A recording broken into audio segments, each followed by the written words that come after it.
Hello everyone, welcome to my YouTube channel. So, in this video, I am going to start the chapter number 1 of class 12th. Class 12th का जो पहला chapter है वो है background and sources of history of modern India. So, in this chapter, आप लोग study करेंगे the different sources that are available, जैसे कि पोर्टुगीज सोर्सेस है, डच सोर्सेस है, फ्रेंच सोर्सेस है. ठीक है, जो भी कंपनियां इंडिया में आई है और इंडिया में रूल किया है, उन सभी के सोर्सेस जो अवेलेबल है उसके बारे में आप स्टडी करेंगे. यानी कि इस चैप्टर में आप स्टडी करेंगे डिफरेंट बुक्स के बारे में, अलग अलग जो सोर्सेस है, डॉक्यूमेंट्स है, उसके बारे में. ठीक है, okay. Without wasting any time, let's start the chapter. We can not gain the knowledge about the history without the historical material. That is why it is said that no document, no history. इसका मतलब क्या है कि हम knowledge जो है about the history को नहीं ले सकते without the historical material.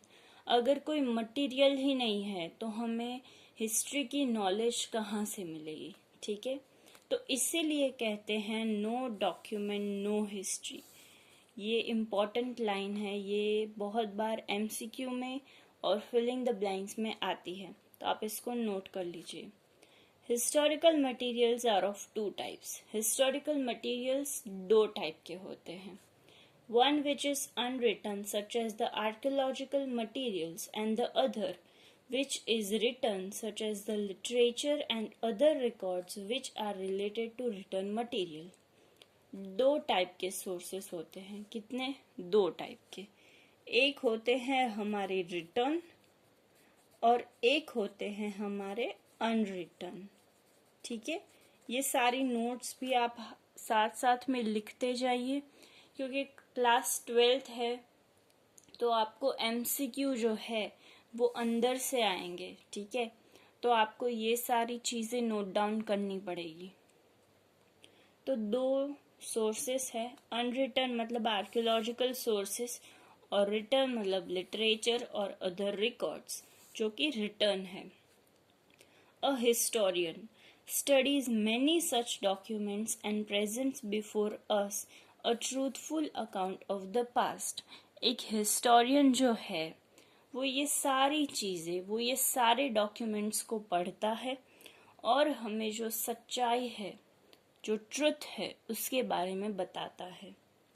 For the purpose of historiography, ये जो वो हिस्टोरियन करता है उसे कहते हैं हिस्टोरियोग्राफी. तो ये हिस्टोरियोग्राफी के लिए a historian uses insight of different disciplines. मतलब कि एक हिस्टोरियन अलग अलग डिसिप्लिन्स, अलग अलग सब्जेक्ट्स को यूज करता है, उसकी नॉलेज को यूज करता है. जो डिसिप्लिन्स होते हैं सोशल साइंस के, जैसे कि sociology, political science, economics, geography, anthropology, along with the different disciplines of natural science such as physics, chemistry, biology, archaeology and genetics.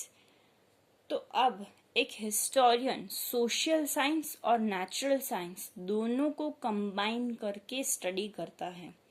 अब दोनों को कंबाइन कैसे करता है ये आप देखो. ज्योग्राफी है, ठीक है, और ये बायोलॉजी है. ठीक है, तो अगर वो स्टडी कर रहा है मोहनजोदारो के बारे में या हड़प्पन सिविलाइजेशन के बारे में, ठीक है, तो उसकी ज्योग्राफी वो स्टडी करेगा कि वो कैसा था, वो कहाँ पे सिचुएटेड है. ओके, और उसके साथ साथ वो बायोलॉजी का भी यूज करेगा. मीन्स वहाँ पे जो रिमेन्स है, बहुत सारे स्केलेटन्स वहाँ पे मिले हैं, बोन्स मिले हैं. ठीक है, बहुत सारी ह्यूमन की चीजें मिली है, तो वो बायोलॉजी है तो उसको भी यूज करेगा. ज्योग्राफी है तो